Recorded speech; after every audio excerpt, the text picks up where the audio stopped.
This is the story of a river which has formed a nation, but also one which brought it to the brink of disaster.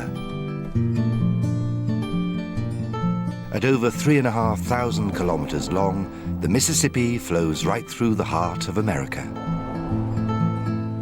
It has brought great wealth to the country, making it the richest nation on earth, but great suffering and hardship too, making it in many ways the most impoverished.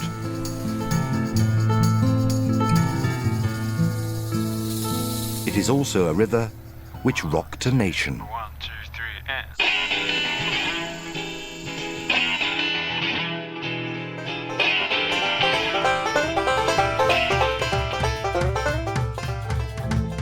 and... The blues, rock and roll, gospel and jazz, they all flowed into America on the muddy waters of the Mississippi and out again to the rest of the world as a revolution of song. Stars, spangles and suffering, the Mississippi made America what it is today.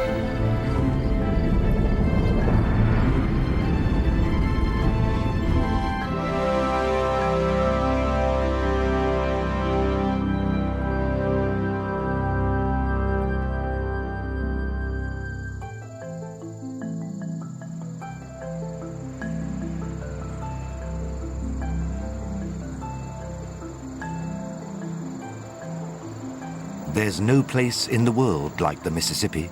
It's a mysterious place, full of contrasts and paradox. North, south, black, white, poor and rich.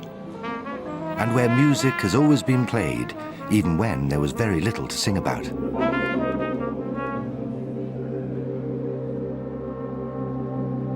The story and song of Old Man River comes through in the voices of people such as David Honeyboy Edwards, who is the last living Delta bluesman.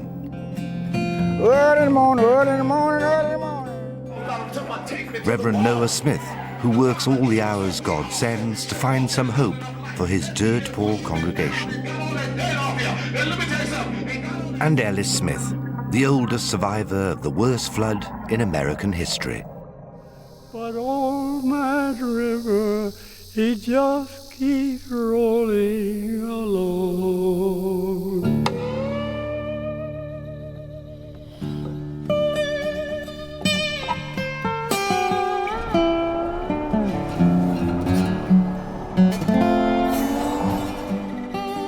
The Mississippi begins its journey in Lake Itasca and runs south for 3,700 kilometers before reaching the sea in the Gulf of Mexico.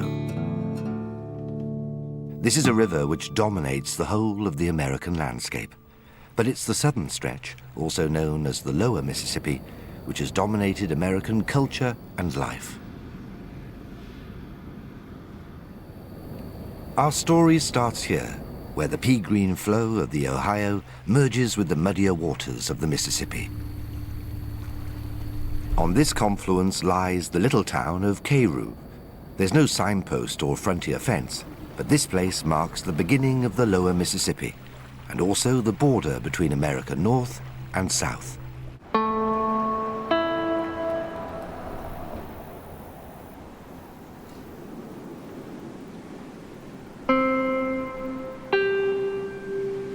Today, K.R.U. looks more like a film set from an old western than a place where people live and work. A modern-day ghost town.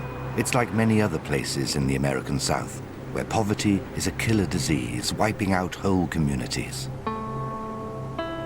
In recent years, K.R.U.'s mainly black population has shrunk from 15,000 to less than 3,000, leaving it a city of abandoned buildings and dead hopes.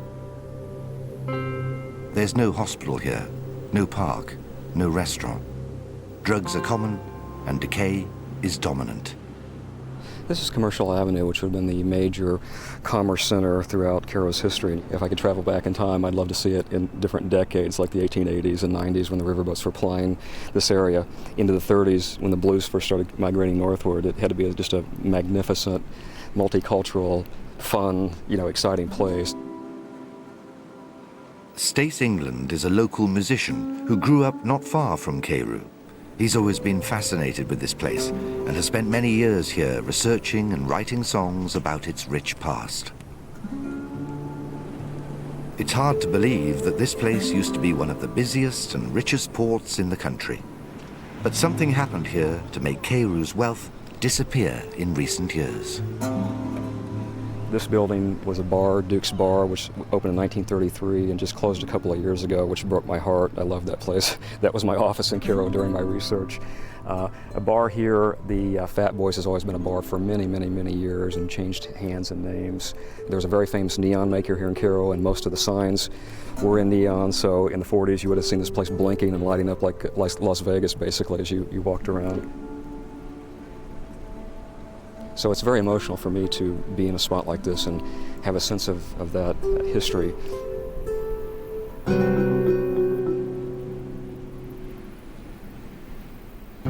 Stace believes that K.R.U. should be celebrated and preserved because of the unique role it has played in American history.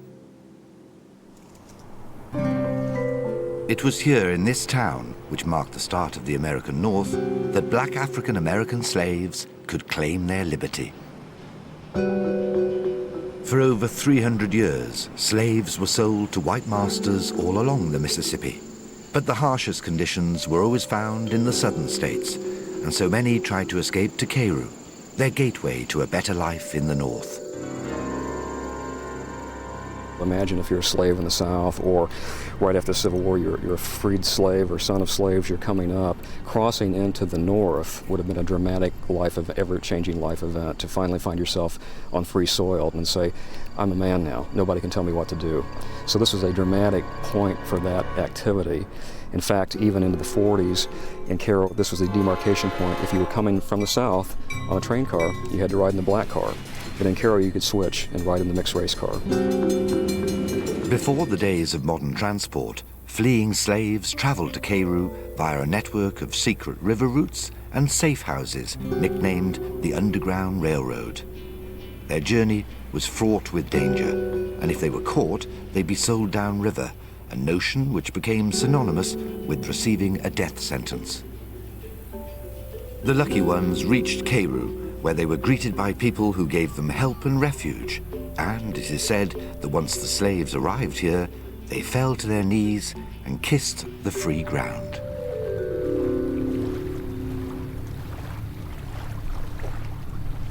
If you stand on the docks in K.R.U. today, you'd be forgiven for thinking that the town is still as busy as ever. But there's one big difference. These days, bigger ships mean bigger fuel tanks and fewer pit stops. The result for K.R.U. has been devastating. Nothing stops here anymore.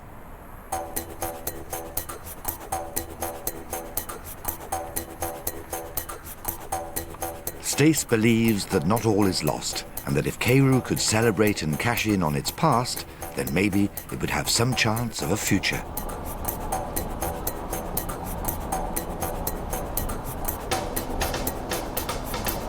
"220 kilometers downstream, there's a place that's doing just that."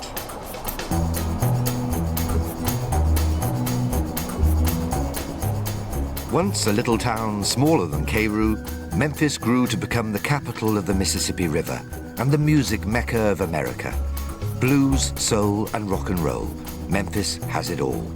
Locals claim that all this music originated here, but the truth is that all the notes and the riffs and the rhythms were carried into Memphis by the Mississippi herself, a byproduct of all the river and slave trades.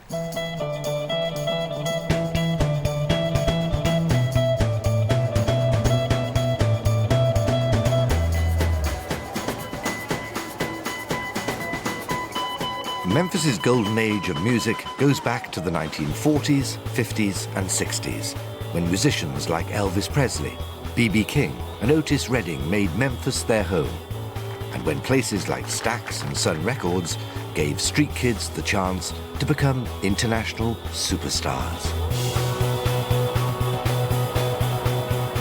Its creative hub at that time was Beale Street, and today it's one of the leading tourist attractions in the state of Tennessee.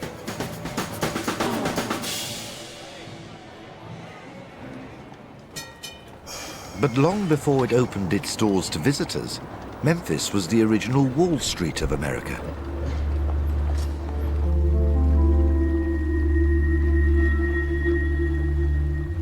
During the 1800s, the city developed into the most important trading center in the country.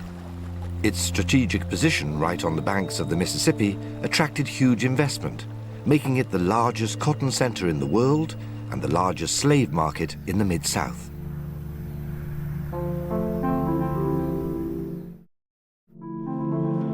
King cotton, as it was known then, was a hugely profitable cash crop, grown on the southern plantation farms and traded here.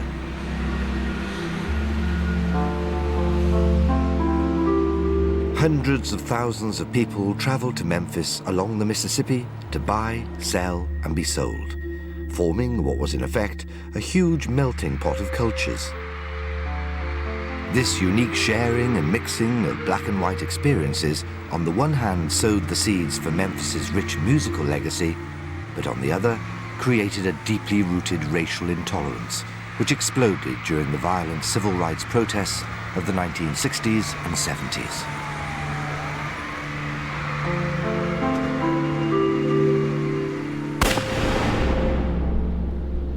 The assassination of Martin Luther King at the Lorraine Motel in Memphis during the spring of '68 is seen by many as the beginning of the end of Memphis's golden era. During the late 60s and 70s, musicians stopped coming to Memphis, traveling further north to places like Chicago and Detroit instead. All the bars and juke joints on Beale Street had to close down. The recording studios stopped recording, and the city seemed to lose its heart. But perhaps not its soul. Just a stone's throw from the Mississippi is Stax Records. This place used to be one of the largest African-American businesses in the United States, and an oasis of black and white integration. Stax was always a place where the color of your music was far more important than the color of your skin. For those of you that don't know this lady, she is, I consider, the mother of Stax. Let's give a big hand to Miss Deanie Parker.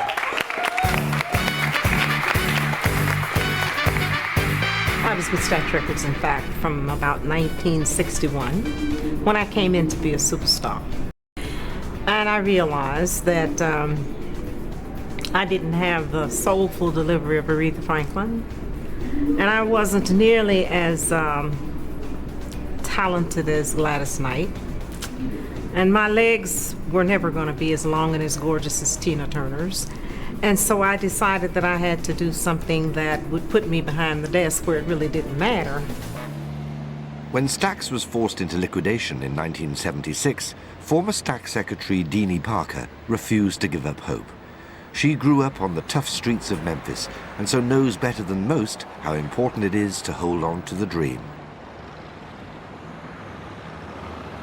Over the past few years, she has been instrumental in rebuilding Stax, not as a recording studio, but as a music academy, which once again gives street kids the chance to shine.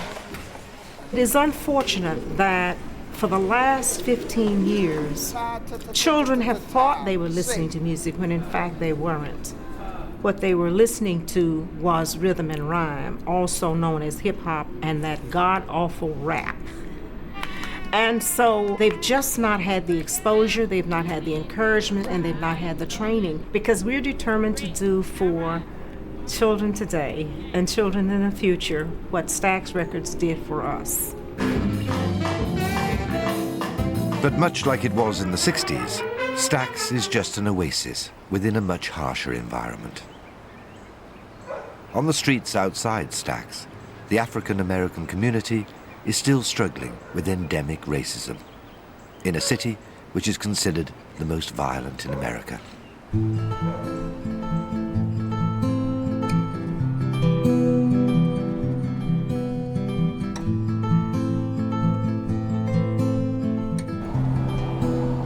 Apart from its role as the support act to some of the best music in the world, the Mississippi's claim to fame is that it's the world's flattest river, where water skiing was invented, and where early river trade and traffic made it the first superhighway of the New World.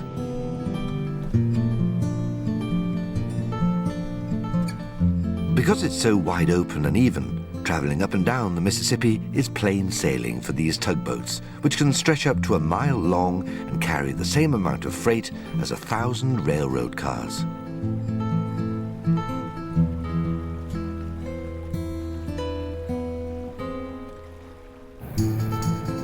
These are the power horses of the Mississippi, and they're a very different animal to the elegant vessels of old. The Mississippi paddle steamers are as famous as the river itself, evoking a nostalgic sense of romance and carefree adventure. On these decks 200 years ago, there'd be a very different crowd. There'd be sassy women rubbing skirts, with cigar-smoking men and rugged riverboat captains keeping a lookout for any Mississippi rogues or pirates. All right, see that big sandbar there? That's one. Well, quit looking that way. This lady keeps looking that way. Quit. Don Lancaster has been a riverboat pilot for over 30 years. As a young man, he worked as a police officer patrolling the mean streets of Memphis, but always fancied himself as the romantic lead in an epic riverboat adventure. I think I've lived most of my life on the river. I thoroughly enjoy it. I do it 6 days a week, sometimes as many as 5 trips a day. Way down in Levin, in North Alabama. Some people like racing, some people like flying. I love the river, and that's where I spend most of my time. Don began his training in the parlor houses of the great steamers and worked his way up to captain. He now runs day trips for Sunday sailors who seem more interested in taking it easy than in tearing up the Mississippi. At one time, my youngest son was the youngest pilot on the Mississippi River. We used to have a lot of fun. We worked for a company that had 2 paddle wheelers, and we'd get out there and would load the passengers, and then we would challenge each other to a race. And everybody just had a fit, you know, oh, we're racing, and sure enough, we'd go by downtown Memphis wide open with the paddle wheels flying. And I always won, though. You see, I taught him everything he knew, but I didn't teach him everything I knew. And we used to have a lot of fun.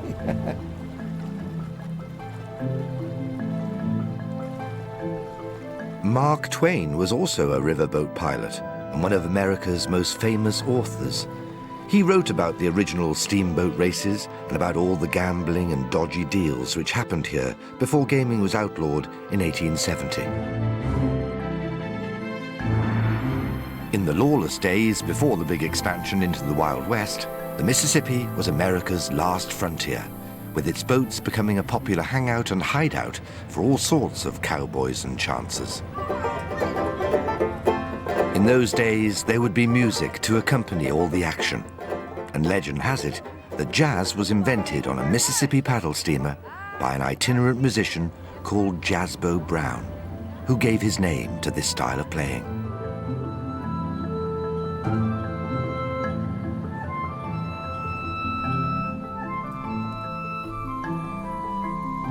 They say that some parts of the river have not changed much since Twain and Jazzbo's time, but life on the river has certainly begun to alter its course.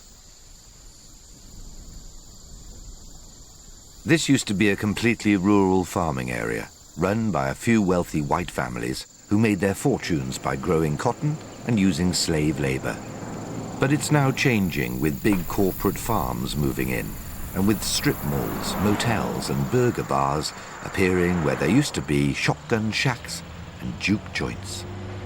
Up until 10 years ago, Tunica was just about the poorest town in the country. It used to be called America's Zimbabwe because of its harsh third world living conditions. But now it has hit the jackpot, thanks to some of the strangest looking boats ever to take to the river.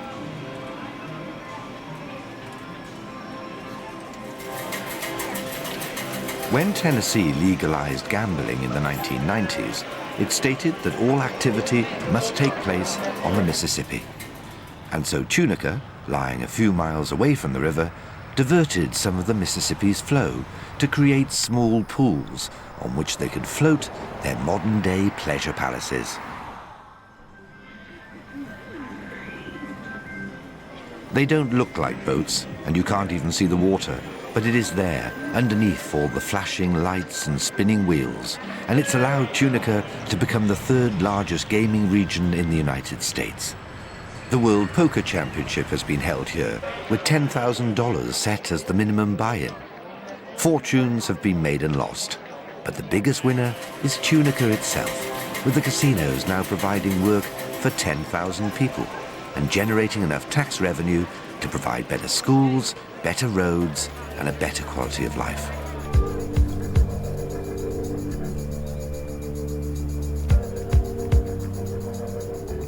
What effect all this glitzy, theme-parked wealth will have on the culture and music of the Mississippi, we'll have to wait and see. One thing is certain, Tunica's overnight success story seems to be the exception, not the rule.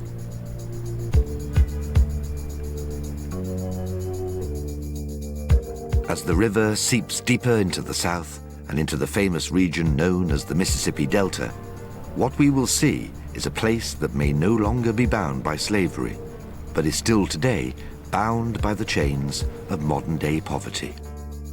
We'll also catch glimpses of its cotton-rich past, the mansions and vast estates, and see how they sit now in the 21st century South.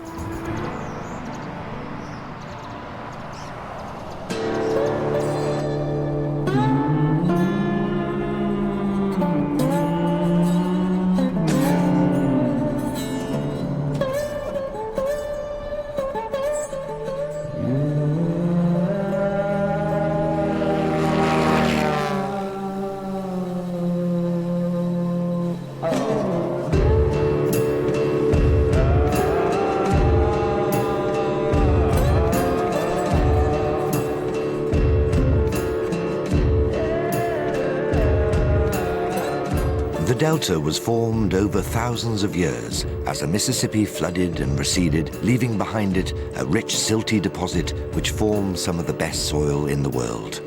This gift of the Mississippi allowed the Delta to develop into the most productive and richest cotton-growing center in America.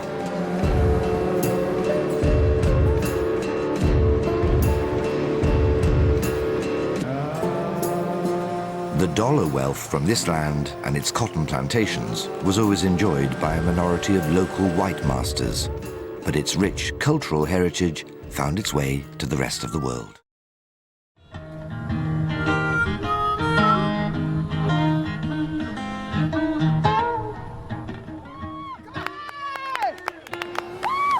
Right in the heart of the Mississippi Delta lies the Hobson Plantation. It's still a working farm which has been owned by the same family for nearly 150 years. But life isn't easy here, even for the once wealthy white population. Ever since the demand for cotton decreased with cheaper crops being produced elsewhere in the world, Hobson's has had to diversify and is now a struggling tourist attraction as well as a struggling farm. What gonna do, baby? You know? David Honeyboy Edwards remembers this place when it was a busy plantation, with his family, along with many others, doing all the cotton-picking work. I know you love me, little girl, that's all right. At 92, Honeyboy is the last living Delta bluesman and the true embodiment of the Mississippi River and its culture. I learned how to gamble, learned how to play music, and I learned how to get around it. I never worked, after I grown, I never worked on a farm that much. I always hustle for myself, never worked nothing. When I got big enough, I started recording, mess around, make my money, and I learned how to gamble good, and I had women to help me out too. You know, I didn't have to do nothing, I had women to help me out too. I had good women. Honeyboy was part of a subculture of blues artists who were refugees from the plantation system. These men lived on the wild side, but their songs came out of pain and suffering. In the back-breaking, hot, sweltering days, they would communicate with each other by calling and answering in rhyme and song. People was under slavery, working under slavery, and the blues come from holler songs. Holler songs mean this, they work all day long and they have to say something or sing or do something to make the day easy to pass by. And they do holler songs. And the holler song turn into the blues. You get low down, dirty shame blues, then you get the up-tempo blues, meaning rock and roll blues. You can play a low down, dirty shame blues, right? My mama dead, my papa crossed the sea. I ain't dead, but I just was to be. That's something, you know. And that's the low-down blues. Honeyboy grew up with the blues. He was born in these fields, the grandson of a slave and the son of a sharecropper. Sharecropping was a tenancy agreement which allowed former slaves to rent out a thin strip of land and work it themselves, but in effect it bound the black workers ever more closely to their masters. The sharecroppers had to give half their crop to the plantation owners and pay back nearly all their profits in rent. They ended up owing money, and so were kept in chains as effectively as they ever had been as slaves. He take 10 off the 20 for him for the land and stuff. You only got 10, but you got to pay him for everything you got out of your 10. When you pay him back, then you ain't got nothing. He got all of it. Then he turn and ask you, do you need some money for Christmas?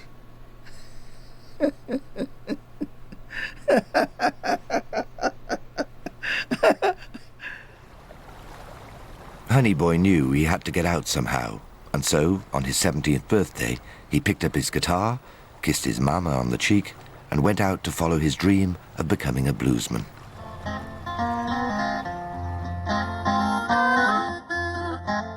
Ever since slaves traveled upstream to the freedom of the North, African Americans always chose to follow the river route whenever they went traveling. Honeyboy did the same, knowing that the black communities which had settled along the banks of the Mississippi would provide him with a safe haven after dark. If I was a catfish baby, swimming along deep blue sea, all these women.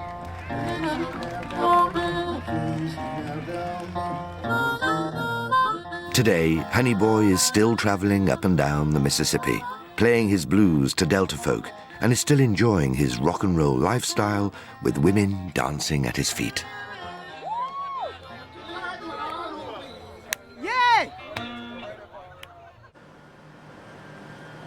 Cotton is still grown in these fields, but most of the farms are now run by big corporate organizations, and the mansions have been bought up by rich businessmen who fancied a holiday home in the South. Machines do most of the harvesting work, with many Delta dwellers having to move out to find jobs elsewhere.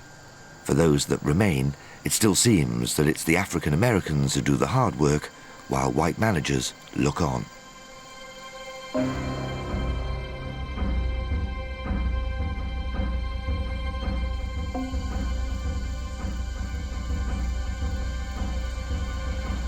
Over the years, many people have reaped the rewards that the Mississippi has brought.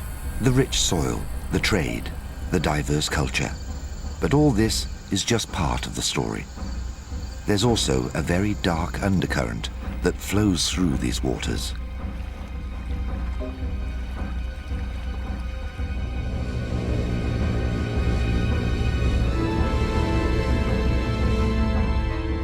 This is an awesome river, which can cause death and destruction on a massive scale. When Hurricane Katrina hit New Orleans in 2005, the world realized the full extent of its force. But it was only after the waters had receded that the real truth finally surfaced. The flood was not just an act of God. It was a man-made disaster which should have been averted. A system of levees, ostensibly built to protect the population, had actually put them in the gravest of danger. A lesson which should have been learned from the past, because all this, and worse, had happened before.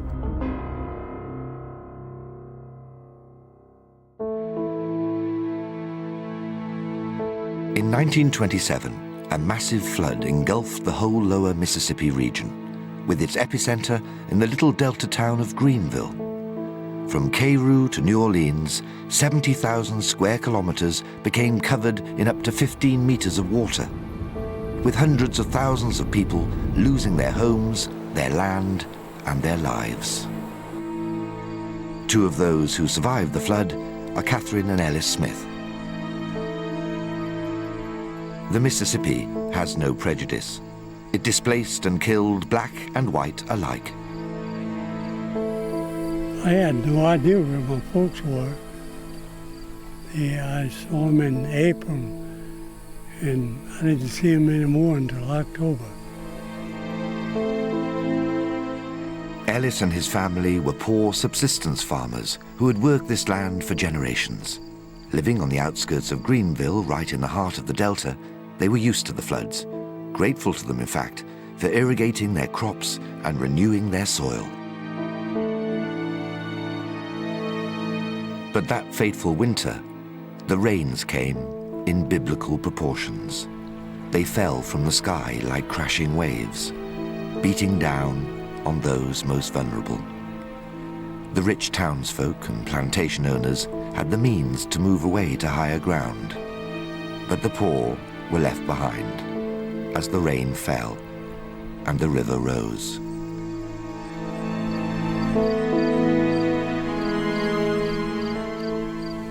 I was 17, and I had to learn a lot.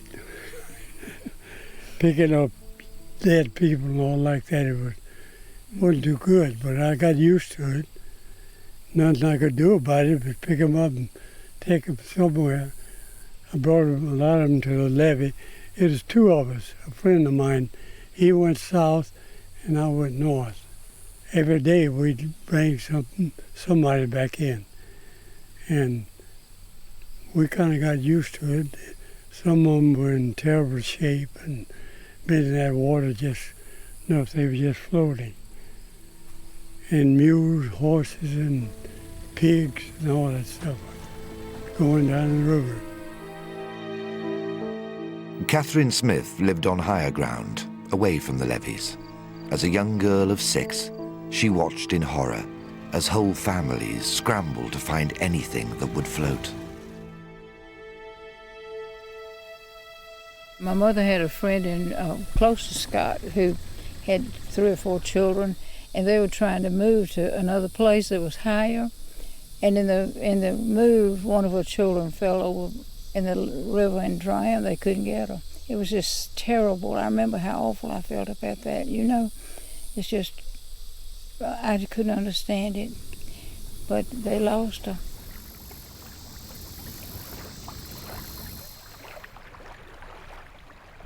The Mississippi has flooded these lands for thousands of years, but in the past, excess water simply got soaked up by the river's natural floodplain. From the 1800s, however, man decided that he wanted to control the river, and so flood defenses, or levees, were built by the Army Corps of Engineers to confine the Mississippi in a narrow channel. These solid banks of earth were designed to prevent future flooding. But just 2 months after the flood system was completed, the rising waters forced into a narrow channel by the levees turned the Mississippi into a volcano of a river, which erupted onto the land like an angry sea.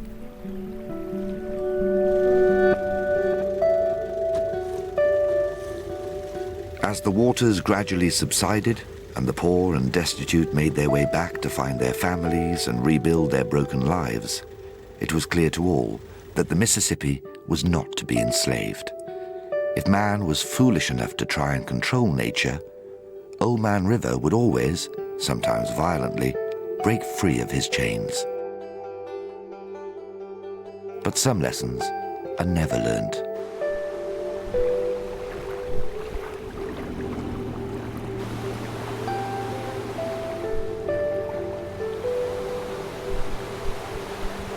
One of the major structures along the lower Mississippi is the old river control, which was completed in 1963.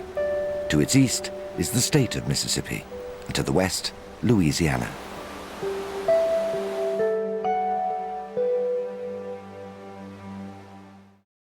For 100 years or so, the Mississippi had been diverting more and more of its flow to a smaller distributary channel. But the Army Corps of Engineers warned that if this process were allowed to continue, then it would have major economic repercussions for the whole country. All the heavy industries along the lower Mississippi use huge amounts of water in their production. If they lost their supply, they'd lose their business.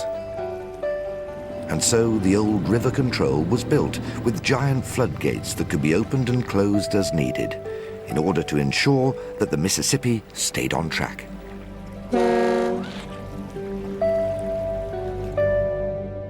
The Atchafalaya River is the course it would have taken today if man had not interfered. This small distributary channel of the Mississippi flows out of the delta and into the state of Louisiana, one of the most culturally diverse regions in America, but like the delta, also one of its poorest. There are 37 million poor hidden in the land of plenty, and most of them live in the south. Many families here survive on extremely low wages, with a quarter of all Louisiana's children living in abject poverty. In a place like this, where salvation is in short supply, hope has to come from somewhere on high. Take me to the water. Take me to the water to be baptized. No, I got relief. Gospel has always been the sister music to Delta blues. Some say the blues is just gospel without the God factor. But whilst blues songs describe the hardship and its real consequences, gospel tends to use the story of deprivation and suffering and turn it into one of empowerment and salvation, often using the Mississippi as a metaphor for washing away the pain.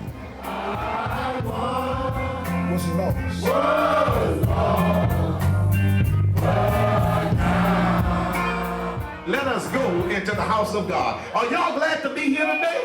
How many of y'all mind? I'm just so happy by just being.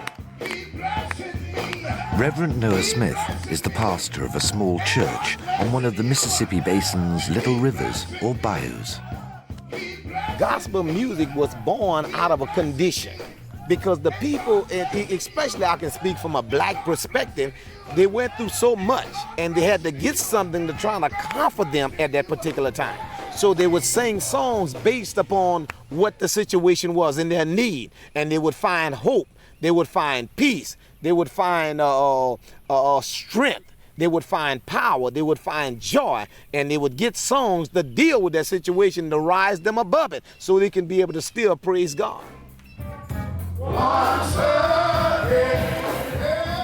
During slavery, African Americans were forced to abandon their own faiths and ordered to adopt their white master's religion.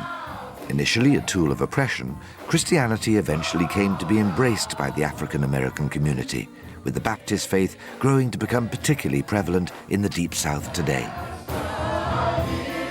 Down by the riverside, down by the riverside, down by the riverside, down by the riverside, won't study war no more.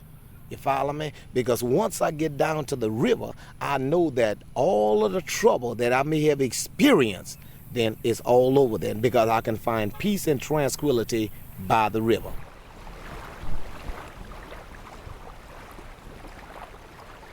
As late as the 1960s, river baptisms were quite common in the Delta, with gospel quite literally being sung down by the riverside, and the faithful being cleansed by the Mississippi waters. I was 12 years old when I got baptized. And when I got baptized in the river, because back then the churches, the building where we would go to worship, didn't have pools like we have now.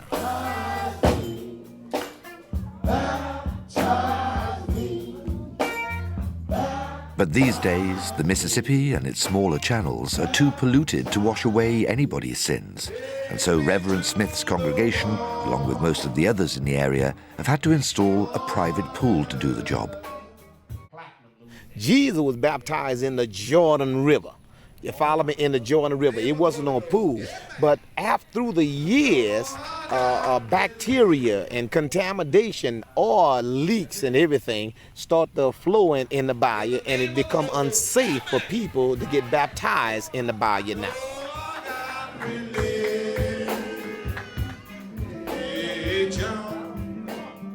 The river today, along its entire length, is showing signs of decline. 58 million tons of toxic discharge travels down the Mississippi every year, with strong claims that river and industrial pollution are directly responsible for many cancer-related illnesses every year. The Mississippi serves as the primary source of water for 18 million people, but because it's the poor who have to drink it, nothing is being done to address the problem. Reverend Smith, however, still sees a purity of spirit in the toxic waters of the Mississippi and tries to find some hope for his congregation, most of whom live on less than $10 a day. Take me to the water. The river means a lot to the gospel, you know, and I'm thinking about right now at my church just having a boat trip where I can get everybody on the water, and that would bring peace and tranquility to their mind, because they may be going through some rough times in their life, but I know that once I get them on the water and start to preaching the gospel to them and start singing Zion songs, my choir singing Zion songs, gospel mixed with water have the tendency of bringing trouble down in your life. Because it's all about Jesus. Y'all got to understand it's all about Jesus. Y'all know that. And let me tell you something. I told y'all last week, y'all ought to have some shout in y'all. Everybody ought to have some shout in here. You ought to come here looking around at nobody else. You ought to have your own shout. Look at somebody say, I got some shout in me. Tell them I got some shout in me. Tell them I got some shout in me. Oh, somebody, you got some shout in you?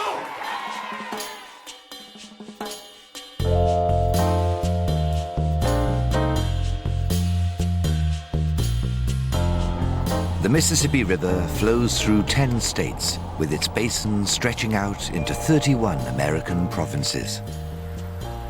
Louisiana is the last state it reaches on its way to the sea of the Gulf of Mexico, and much of this region remains unpopulated, with the exception of wildlife.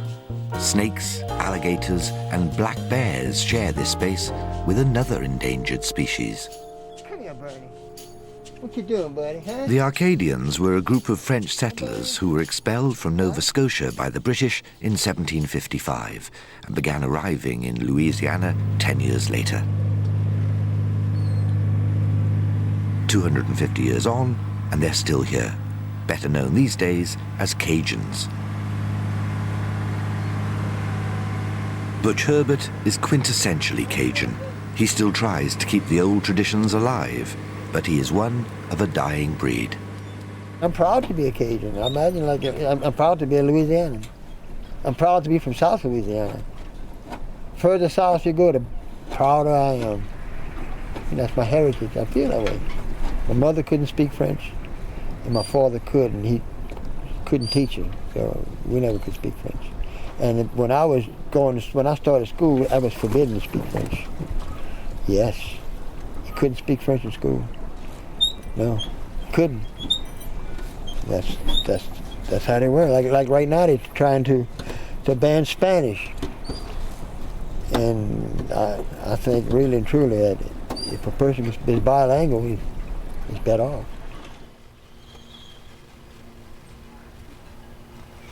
Only a very small percentage of Cajuns still speak French, but they keep their heritage alive in other ways, through their music and their cooking.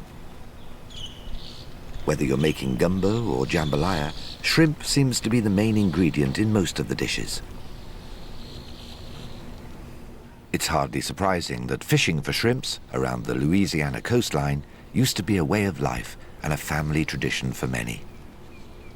But today, the fishing industry is netting an ever smaller catch, with many fishermen having to look for work on the oil rigs in the Gulf of Mexico. For the diehards like Butch and his 18-year-old nephew, it's becoming increasingly difficult to make a living from shrimping. Cheaper imported shrimp from South America and Southeast Asia have greatly cut into the local fishermen's market. Fuel is also becoming more expensive, and pollution in the waterways is taking its toll. All this has caused great resentment amongst the Cajuns, who feel even more bitter now that a new wave of immigration is adding to their problems. They come from Vietnam, they're refugees, and the United States subsidizes them. The Catholic religion subsidizes them. Give them money, give them places to stay, give them housing, food, and they have a discount on all their equipment. So I can't compete with a Vietnamese. I can't. But I don't hold that against him. I hold that against our country.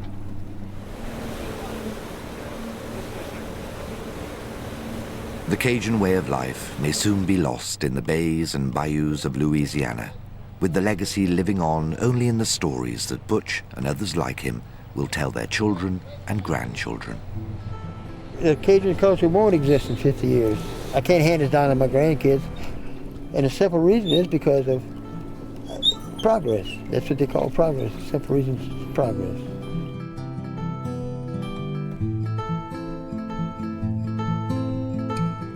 "50 miles east of Butch's home, through the swampy wilderness of its basin, the mighty Mississippi again becomes an urban river, flowing thick and fast into its last port of call.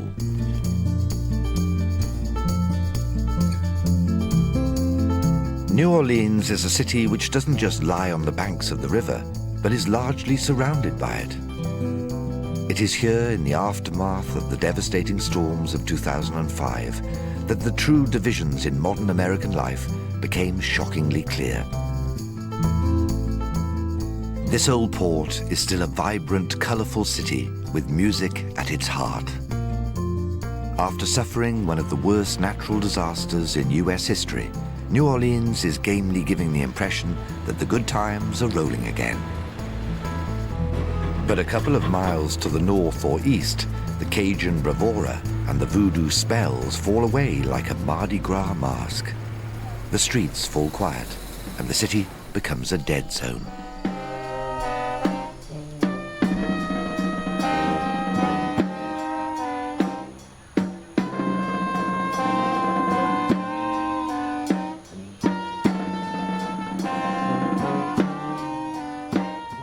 This is the 9th Ward, one of the lower-lying and consequently poorer parts of town. Many, perhaps most of the city's dead came from here. As was the case in the flood of 1927, these people simply had no means of escape. The bodies were washed away with the floodwaters or left to rot in attics, with the number of dead later found here eerily recorded in black paint on the carcasses of their homes. The members of the New Wave Jazz Band were born and brought up in the city. Julius Lewis remembers how things used to be. Before Katrina, this place was alive and up and running. There was people everywhere, businesses booming, and you know, most people down here own their houses. They were small, but they were, you know, mostly owners. Unfortunately, they didn't have the insurance, but it was very busy and very lively, very spirited. They had their own type of culture down here, you know. And it's so sad today that to see it this way with no houses and no people. On the 29th of August 2005, as Hurricane Katrina passed to the east of the city, the flood protection system in New Orleans failed in 53 different places, with nearly every levee in the metro area breached. Percy Ellis Sr. was lucky enough to own a car, and so he piled it high with as many people as he could and raced out of the city. Well, once the flood hit, like I said, I went out to the country, and I tried not to look at the television because it was too depressing. And I knew eventually I'd have to come back and face the reality that everything was gone. So my thoughts were basically on rebuilding my life from scratch and all over again and making it much better. But the disaster part, you have to put that behind you and move forward. You can't dwell on it, because all it'll do is make you depressed. You just got to just pick up and start over and say, hey, God does everything for a reason, and keep going, go with the flow. Julius had no way out. He got trapped in the city and was lucky to escape with his life, but he lost his home, his friends, and his family. Like most of New Orleans musicians, he's now relocated in one of the other towns upstream, but comes back to play with his band. Today, New Orleans is fighting for its life. The flood killed nearly 2,000 people and washed away many more. Only half its population and its musicians have returned to start rebuilding their city and their lives. It's a struggle, But like many of the other places we've seen along our journey, hope lives on here, in the minds and the hearts of those who have suffered and lost the most, and in the music of the younger generation. The belief on the streets is that if the music survives, then the spirit of New Orleans will live on. Music is New Orleans. Without music, New Orleans would be no New Orleans. The tradition, the brass, the jazz, the sound, the flow, it's what New Orleans is all about. The tradition must go on. You must pass it down and keep it going, regenerate it, keep the energy and the fire going. This is New Orleans. New Orleans is jazz. When you think of jazz, it's here, is what you're thinking about, New Orleans.